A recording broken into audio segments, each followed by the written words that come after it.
اقبال پہلے شکوہ کی زبان کھولتے ہیں اور شکوہ میں وہ اپنے دکھڑے بیان کرتے، صفائے دہر سے باطل کو مٹایا ہم نے، نوع انسانی کو غلامی سے چھڑایا ہم نے، تیرے کعبے کو جبینوں سے بسایا ہم نے، تیرے قرآن کو سینوں سے لگایا ہم نے، پھر بھی ہم سے گلہ ہے کہ وفادار نہیں، ہم وفادار نہیں، تو بھی تو دلدار نہیں۔ لہجہ تلخ ہو گیا، فتویٰ متوجہ ہوا، لیکن جب جواب آیا تو سارا نشہ اتر گیا۔ لفظ وہی ہے، صرف صیغہ بدلتا ہے۔ پہلے تو کہا صفائے دہر سے باطل کو مٹایا ہم نے، رب سے شکوہ کر رہی ہے مشت خاک، اقبال کی زبان بول رہی ہے کہ ہم نے جنگیں لڑی، ہم نے پہاڑوں کے کلیجے چیرے، ہم نے سمندروں میں گھوڑے ڈال دیے،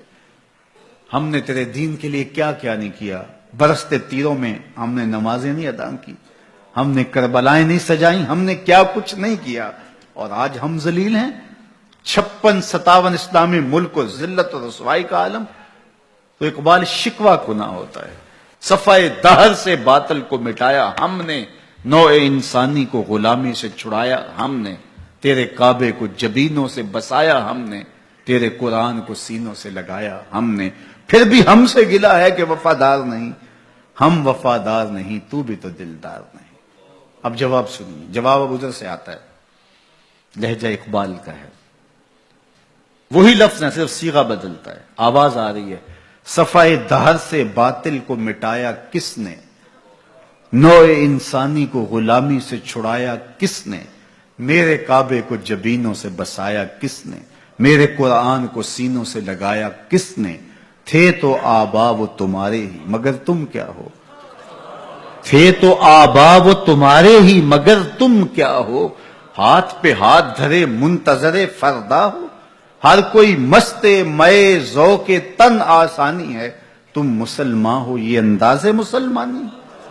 حیدری فقر ہے نئے دولت عثمانی ہے، تم کو اسلاف سے کیا نسبت روحانی ہے، وہ معزز تھے زمانے میں مسلمان ہو کر، تم خار ہوئے تارک قرآن ہو کر۔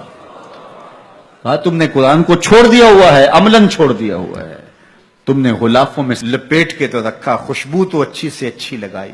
اونچے طاق پہ تم نے قرآن کو سجایا، سچ بتاؤ کبھی کھول کے دیکھا، سچ بتاؤ کبھی قرآن سے پوچھا میں زندگی کیسے گزاروں،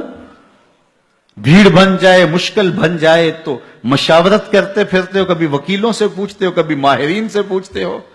کبھی کسی سے پوچھتے ہو بتاؤ میں کیا کروں، کبھی قرآن سے بھی پوچھا میں کیا کروں،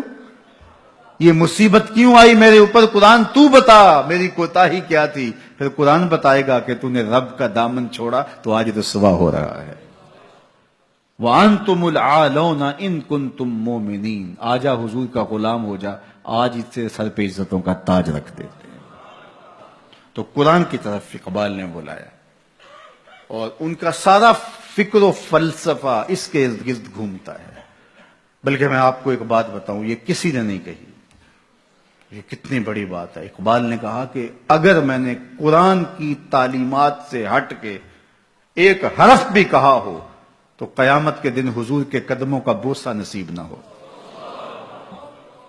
حضور مجھے آپ کے قدموں کا بوسہ نصیب نہ ہو اگر آپ کے سینے پہ اتری ہوئی کتاب سے ہٹ کے کچھ کہا ہو۔ یہ اقبال ہی کہہ سکتے ہیں۔ تو ساری زندگی اقبال کی فکر کا